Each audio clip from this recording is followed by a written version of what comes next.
Hey guys, welcome to my new rooftop test tent. But this review is not about the tent itself, it's about the Casio Pro Trek WSD-F20 outdoor smartwatch.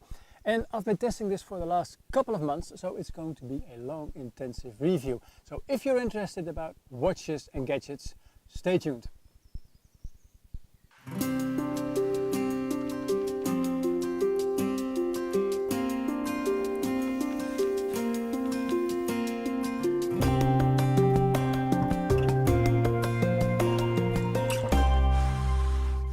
If you like what I do, please follow me on Instagram, like my Facebook page and subscribe to my channel. It helps if you do this. So now let's get on with what I'm testing. This is the Casio Pro Trek WSD-F20 and I will refer to this watch in the future as the Casio Pro Trek because the whole name is going to be too long. As you can see, I'm doing this review in my new test rooftop tent because it's sort of darkish in here and because of the screen you'll need to see it. So I need some more dark areas. And we will continue with another way of shooting this video because, like this you can't see the screen. So I will have to change the camera and to show you a bit more.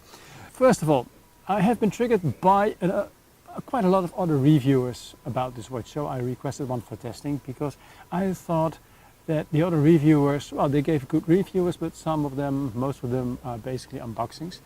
And I doubted a bit if they did real life testing for a longer period. So they allowed me to test this one for about 2 months. So this review is going to be sort of in depth and long.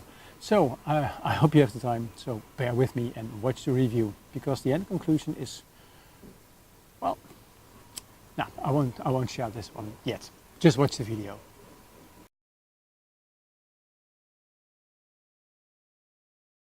The Casio Pro Trek is quite a big watch. The casing itself measures 57 millimeters in diameter and it's about 15.6 millimeters thick. The weight of the watch is 91.1 grams on my scale. It's a big watch, but that's quite normal for an outdoor watch with all the functions this one has. Inside there is 4 gigabytes of memory and it's operated by an Android operating system. And its connectivity is quite easy because it's got Bluetooth and Wi-Fi on board. So you can connect it through a home network or through your smartphone. And it doesn't really matter if this is an Android smartphone or an OS X device. 2 main features of which makes this Casio very, very unique. The first one is the fact that this is the first Casio that has got a GPS on board, which makes this a really outdoor watch. And the second one is and it's hard to see, but the screen itself, it is consisting out of 2 screens basically, 2 LCD screens. Let's say the one on top is more the monochrome screen, so you can save your battery. And the lower one, it's really the full, bright, colorful one, which makes this watch really look, drop dead gorgeous, to be honest. As you can see, when it's in this beautiful mode, let's say it that way, it switches quite rapidly back to the lower energy screen, which is not easy for this presentation. So you will have to get used to this, that I have to touch the screen sometimes to show you a bit more. What the Casio is really about is the fact that it's water resistance and it's got this stated on the screen 5 bar below sea level, which means 50 meters underwater. Casio makes a big deal out of this. In outdoor watch country, this is not really a big deal because most of the outdoor watches that I have myself, they're all water resistant to 100 meters below the water surface. Like I said, the GPS itself makes the Casio Pro Trek a real outdoor watch, but there is a lot more going on. And you can see it on the side. Here is the word sensor. And the sensor, you can see it on the side. It's a small, opening in the casing, which is quite nifty because it's still waterproof, which is housing the pressure sensor for the barometric pressure and the altimeter. And to explain this, well, the barometer and the altimeter, they always work together. The barometer measures the pressure from the air around us, and from that they can measure also at what altitude you are. It's like a calculation gig. I will get back to this later. When I was talking about this sensor, you've probably seen this metal part. This is the connection part for the charger, because the Casio Pro Trek comes with a USB charger and a adapter, which is quite, well, rare at the moment, because most manufacturers, they don't do an adapter anymore in the package. But let me get the connecting other part, the USB cable, male, female, and this is the way how you connect it. And then there is a red light saying that it is charging. When it's fully charged, it's green. But there is something wrong with this connection, because it is quite flimsy. Even when you put your watch away for charging like this, now you cannot maybe see it, but it disconnects very, very easy. When you're charging your Casio in controlled circumstances, for example at home or in a hotel room, this is controllable. But if you're on the road, this is not controllable. And what I like when I'm away with my tent for a couple of days, I would like to charge my Casio on the go. So that means during daytime the battery drains, and at the end of the walk I might want to charge it with a solar panel on my top lid of my backpack, or maybe with a power bank, and then this one in the top lid. But this connection, it just doesn't stick. And it's also, I noticed in the car when I'm charging it on my way back, that even when I drive over a, well, let's say speed bump in the road, when it's a good road, even just by bumping it loses its connection. So please, Casio, if you do a second edition, make this one really stuck with a clamp, that it sticks to the casing and that it stays there, so you are sure about the fact that it will be charged. And why is this charging so important? Well, battery life of the Casio Pro Trek is not that great. If you use it in, let's get rid of this one.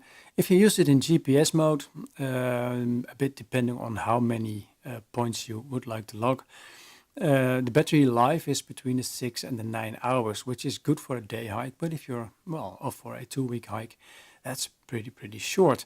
Even without the GPS normal functions, using the screens, the functions, you get a battery life about 1 day. And if you are very sparse on energy, well, it's maybe 2 days. Then there's also a battery saving modus on it. Then you just see a watch with a monochrome screen. Then it will last for a month. But I don't buy an outdoor watch just to see the watch. I want to have all the functions. So that's something what I don't like. The touchscreen of the Casio Pro Trek, it's a really functional one. It works, swiping is easy.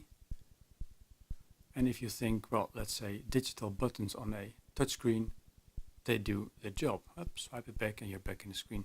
So this works pretty well. But with wet fingers, it's impossible to use the touchscreen. So then it's very easy that you also have 3 large buttons. They are made out of metal and they have a ribble on them, so they are really grippy.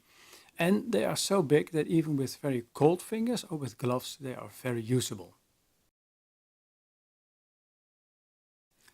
As I said, the Casio Pro Trek has got Wi-Fi and Bluetooth, and it's through Bluetooth connected to my smartphone at the moment, and my smartphone is an iPhone.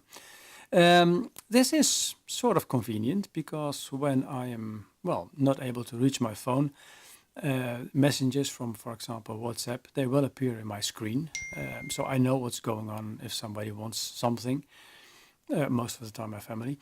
If it's urgent, and even when the phone is ringing, the Casio will start ringing as well, and you got this buzz going on, which means a vibration in it, and you can see it on the screen to pick up the phone and not to pick up the phone. Well, the silly thing about the Casio Pro Trek is that if you look closely here, this is the opening for the microphone.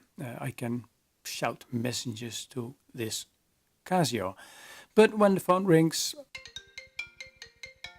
you see, this is my wife probably calling from the North Pole, and now I can answer this.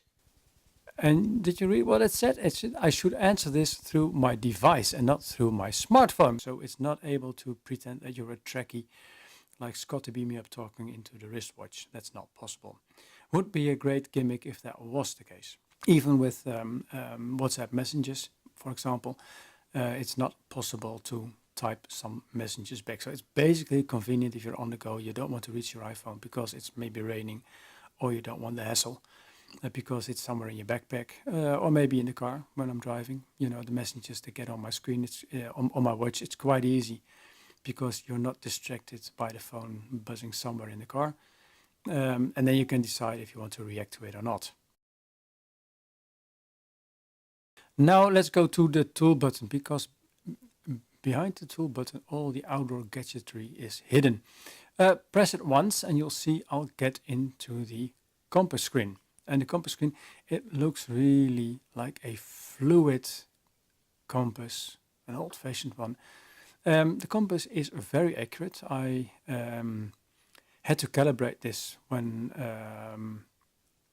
I had the watch for the first time on, basically. Then if I swipe, I get into the settings menu and I can swipe back again. Press the tool button again and you'll see I'll get into the altimeter. And because I'm in the lowlands, the Netherlands, I am actually below sea level, -6 meters. And if I swipe on, you can see the altitude trend. Well, I've not been moving a lot the last 18 hours because I've just been at home, sleeping and that kind of stuff. But you can see the trend. And if you're into the mountains, you will see a mountainous trend. Then if I swipe on, you get into the settings menu again. Well, the settings menu in this case is quite interesting, because if I do the altimeter, you can also calibrate the altitude. So if you know on what altitude you are, you can calibrate it, and that makes the watch more accurate. Now swiping back and you get into the screens again. And this is the basic altimeter screen. One click on and then we are at the barometric pressure screen. And this is the trend screen. So it's a very stable period at the moment in the Netherlands. So the barometer is showing a very stable trend. But if it was going up and down because of low or high pressure areas approaching, you would see a more, well, bumpy ride, basically. Then if I swipe back, I go to the, basically this is the first barometer screen you should see. Probably I've been looking at the other one first. You can see it's 1018 at the moment. And you can also see like the showers and the sun, on which way the weather is going, if it's going to be fair weather or bad weather, which is good if you're in the mountains and you can have the trend corresponding with this, and you see what might happen. Then if I push the tool button again, then you get a very nice screen on sunrise and sunset.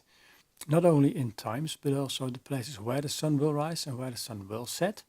And for photographers, this is very convenient because this is the golden hour and these are the blue hours, and they affect your photography a lot, so you don't have to use much filters or do Photoshop afterwards. So this is a convenient thing to have, and even when you see where it is. Then there should be a second screen as well, which is basically the best screen in the whole watch, I think, because this shows basically everything I want to know. It's the compass, it's the actual time, it's the sunrise, it's the sunset, it's where the sun comes up and where the sun goes down. This is what I call the compass sun combination screen. And this is the one I really love. And swipe on again and then you get into the settings menu. And what I didn't show you at the barometric screen is that you can also calibrate the barometric pressure. So if you know the pressure from a weather station locally, you can adjust your watch to actual pressure from the official governmental bodies. And that's always good. The more you calibrate, the better it is, the more accurate your watch will be. And then if you press it again, you get into the fishing screen. I'm not really into fishing that I make a big deal out of this, but this shows the places or the best times to fish. And also the amount of fish you might catch, rating from 0 to basically 4. Well, it's not much at the moment going on. And then the settings screen again. press again, and you're in the compass screen again. Let me go back to the last one, the fishing screen, because there's a second screen. No, it's that one. This is the high tide and the low tide from the sea. This one is calibrated or connected to, let's say, Den Helder, a coastal town in the Netherlands. It shows the rise and fall, the high tide, the low tide, and where we are at the moment. So it's going to low tide at the moment, and it will be at 1 o'clock-ish. It will be low tide. So this is, if you're into boating, sailing, and maybe fishing, this is a convenient screen to have as well. Okay, let's continue with the central, the middle button. If I press it, I go directly into, well, I like to call it the menu, because here you have got all the apps that are in the watch and that are available to you. There's a lot. Stopwatch, watch faces, Google Translate, the weather forecast, an alarm clock. The torch is a funny one. We call it zaklamp. If you forget your headlamp, this is easy. And then we go back. There are a few apps that I would like to, Google Play Store, of course, if you want more apps, that I would like to point out to you. The Casio Pro Trek is not a sport watch with a heart rate monitor, so it does not measure your heart rate. Everything it does is on the basis of basically the gyroscope, that's probably in there, and the GPS. The Google Fit app, there's a workout app and there's another one. There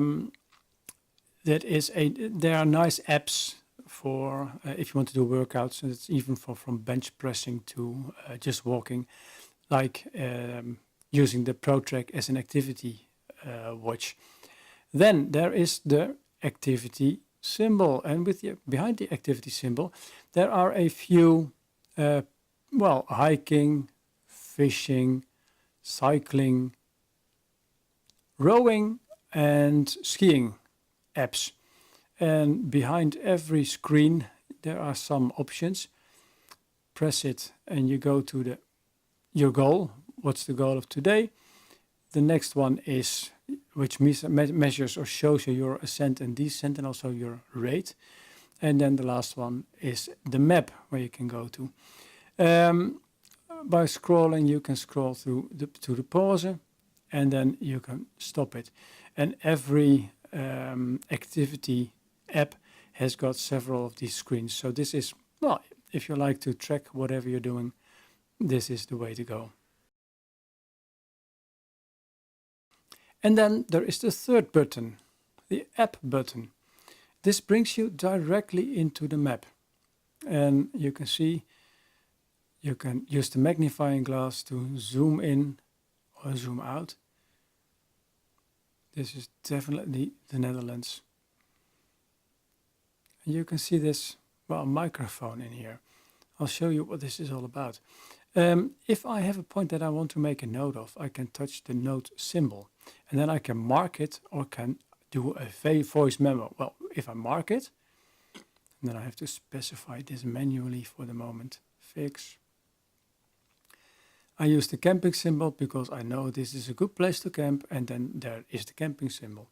What I also can do is make the voice memo and then specify it manually. Let's pick a bit of a different location. Fix. And now I can record a voice memo. Kampeerplek. Kampeerplek means in English camping spot, and now it's saving, and now I have a voice memo on the place that I wanted to have it. And if I touched it, it will say Kampeerplek. And the only thing is, and that's a pity, I can delete it, but I cannot say find a route to it. That would be really, really brilliant. As I mentioned before, the Casio Pro Trek is a big watch. If you look at the diameter of the wristband, it's adjustable from 150 to 220 millimeters. So they are good for small to very big wrists. I have a small wrist. It's about 160 millimeters in diameter. And yes, the Casio Pro Trek fits me. But is it comfortable? Well, yeah, for the first half an hour, but then something happens, and I'll try to show you this on the inside. As you can see, the rear of the Casio Pro Trek, first of all, there are two screws, and this edge, you can see it, this one is really quite sharp. If I do the knife trick with my nail, I can scrape off some, well, basically some nail, because this is quite sharp. Especially when you're sweaty, this is going to irritate, at least it irritates me. And then if I compare it to some other watches that I have, let's say, well, everybody knows G-Shock is made by Casio, you can see this is a very smooth transition. Let's take another Casio. This is also a very smooth transition. So for the future, I really like the Casio Pro Trek to have a surface which is as smooth as a baby's bottom. Well, we're not for nothing in my rooftop tent, because the readability of the watch itself in bright sunlight is not too good. On the normal circumstances, it's not a problem. You can adjust the brightness of the screen on several ways. Which I think is a pity, is the fact that it's not self-adjustable. So if it knows that the sun is shining really hard, that it does not adjust its brightness to it. Or when it's more cloudy, it goes a bit more lower. When I'm talking about the screen, there's one thing I did not mention yet, and that's the fact that you can change the whole look and the appearance of the watch itself pretty easy.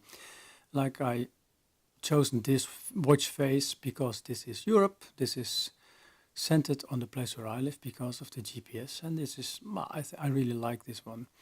But if you want to have a more simple one, which is a bit more easy on the battery, then you have just the traditional watch face. And you know, when I let it rest, you see it goes down into a monochrome power mode, which saves the battery.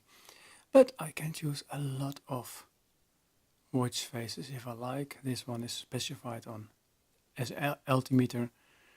And this is also one I really like. It's more like a old-fashioned, well, I'm not going to say competition watch, but it's an old-fashioned watch. And if you want more, you just go and search for more screens you like.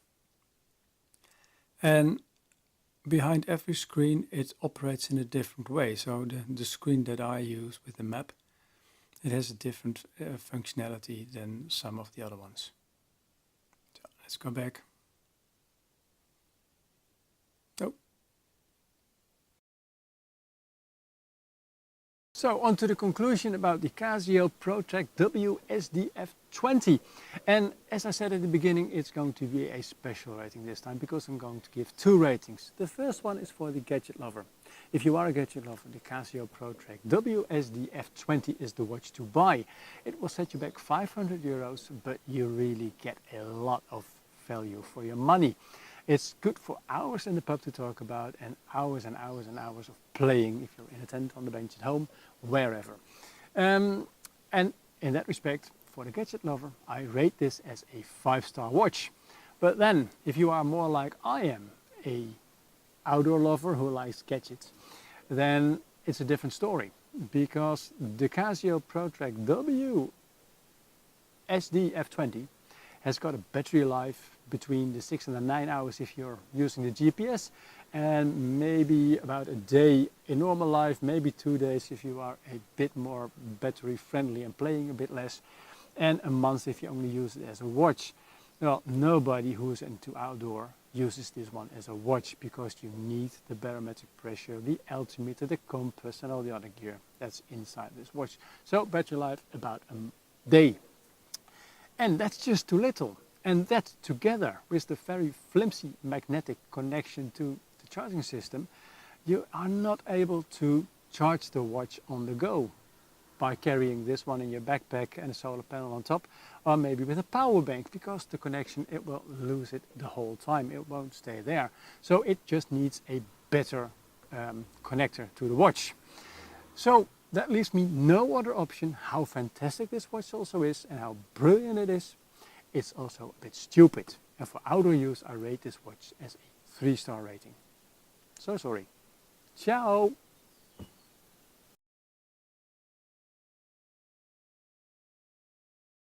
I promised to give you some more background information on the relation between the barometer and the altimeter. The barometer is actually measuring with the sensor the actual pressure on the meter itself.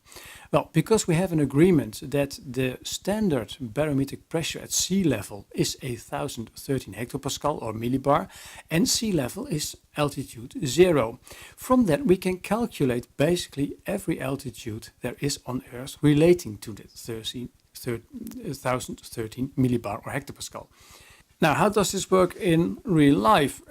To give you an example, you are in a mountain hut and you are going to climb the top of a mountain. Well, when you're climbing to the top of a mountain, you gain altitude, and with the gaining of altitude, you get less air pressure. So the barometer will recalculate this as less air pressure on the barometer, and that will be recalculated in a gaining in a height.